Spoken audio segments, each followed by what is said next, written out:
సరే మీరు ప్రతిపక్షంలో ఉన్నప్పుడు అధికారంలోకి రావటం కోసం ఎన్నికలకి వెళ్ళటానికి ముందు చాలా పెద్ద ఎత్తున ఆరోపణలు చేశారు. ఈ రాష్ట్రంలో బీఆర్ఎస్ నాయకులు దోచుకున్నారు, డబ్బులు దోచేసుకున్నారు, అవినీతి చేశారు, ప్రశ్న పత్రాలు లీకేజీకి సంబంధించి పెద్ద గొడవే జరిగింది. దీని వెనకాల కేటీఆర్ ఉన్నాడు, వాళ్ళ బావమరిది ఉన్నారు, ఇంకెవరో ఉన్నారు. సంవత్సరం అయింది. ఏమి వెలికి తీశారు అవినీతి? ఎవరెవరిని తప్పులు చేసిన వాళ్ళందరినీ జైల్లోకి ఎంతమందిని ఇప్పటివరకు పెట్టగలిగారు? ఒకవేళ పెట్టలేకపోతే అప్పుడు జరగలేదనుకోవాలా? అప్పుడు మీరు కేవలం ఆరోపణలు మాత్రం చేశారనుకుంటున్నారు, లేదనుకుంటే ఈ సంవత్సర కాలంలో ఫెయిల్ అయ్యారనుకుంటున్నారు వాళ్ళని లోపల పెట్టడం?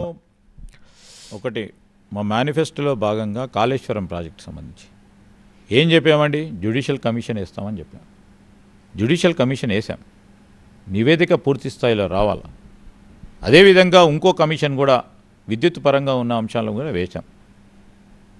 వ్యక్తిగతంగా ఎవరిపైన మాకు కొట్లాట లేదు, అభిప్రాయ భేదాలు లేవు. కానీ తప్పు జరిగిన వెంటనే దానికి సంబంధించి ఒక వ్యవస్థ పరంగానే దానిపైన చర్య తీసుకోవాల్సి ఉంటుంది కనుక ఎక్కడ కూడా వెనకాడలేదు ఇప్పటివరకు కూడా.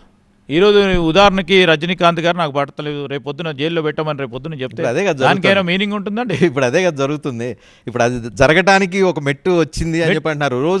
రోజు ప్రతిపక్ష నాయకుల మీద ఏదో ఒక రకమైన కేసులు పడుతున్నాయి, గృహ అరెస్టులు జరుగుతున్నాయి. ఇంతకుముందు బీఆర్ఎస్ ఉన్నప్పుడు కూడా సేమ్ ఇదే జరిగింది. నేను అంటున్నాను, బీఆర్ఎస్ ఉన్నప్పుడు ఏదైతే అప్పుడు రేవంత్ రెడ్డిని బయటికి రానియకుండా హౌస్ అరెస్ట్ చేశారు, రేవంత్ రెడ్డిని డ్రోన్ ఎగరేశారని ఇంకో దాంట్లో జైల్లో పెట్టారు.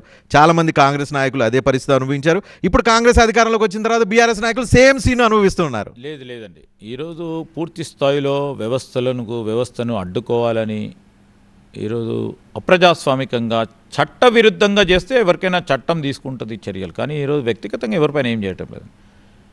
ఉదాహరణ ఆలోచన చేయండి, మీరు లగచర్లకు సంబంధించిన ఇన్సిడెంట్, మీరు పరిశ్రమలను ఆపు చేయాలనే ఉద్దేశం కావద్దండి.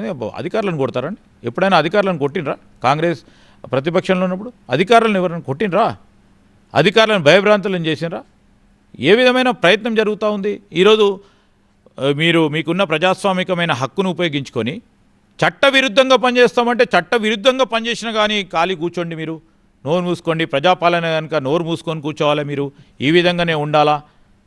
నేరస్తులకు సంబంధించి కానీ ఇతరులకు సంబంధించి ఫ్రెండ్లీ పోలీస్ జరగాల అనే అంశం సరికాదని చెప్తా ఉన్నాం. జవాబుదారితోనే పనిచేస్తున్నాం. ప్రజాపాలన కనుక తప్పు చేసిన వారిని కూడా మీరు వదిలేయాలి అని చెప్పటం అనేది సరికాదు, వారి ఆలోచన సరికాదు.